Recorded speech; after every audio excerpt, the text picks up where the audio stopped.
গর্তের ভিতরে নাইমা কোদালটা হাতে লইয়া কোদালে উল্টা পিঠ দিয়া নারে তাকবীর আল্লাহু আকবার স্লোগান দিয়া এমন জোরে একটা আঘাত করলো পাথরটার গায়ে, সঙ্গে সঙ্গে পাথরটা দুইটা টুকরা হয়ে গেল।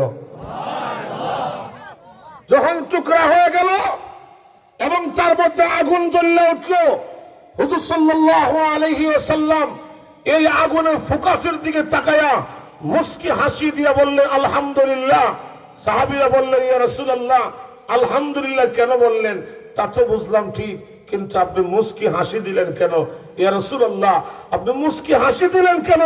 আল্লাহর রাসূল বলে সাহাবীরা আসল গণনা হইল, আমি যখন পাথরে আঘাত করলাম টুকরা হয়েছে ঠিক, কিন্তু তার মধ্যে আগুন জ্বলে উঠছে।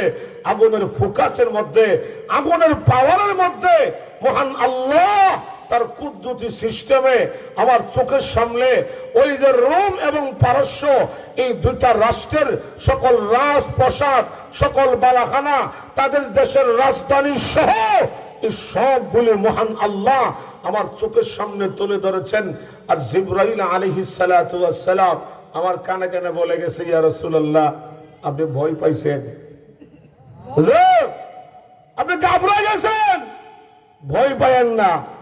ওরা এই দেশ থেকে ইসলামকে বিতাড়িত করবে দূরের কথা, এরা মদিনা থেকে আপনাদেরকে বিতাড়িত করবে দূরের কথা।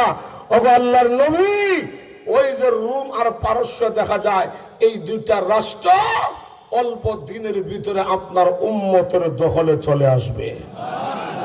আর একটু জোরে বলুন না। এখন যেমন বর্তমানে ভারত, আমেরিকা, চীন, জাপান যেমন শক্তিশালী, তৎকালীন সময়ে রোম আর পারস্য তেমন শক্তিশালী ছিল। আমার ভাইরা, এই সংবাদ যখন গিয়া পৌঁছলো মদিনার মুনাফিকদের কানে, কাদের কানে? জোরে মাতেন না, কাদের কানে? এরা এই সংবাদ শুনে সাহাবীদেরকে দেখলেন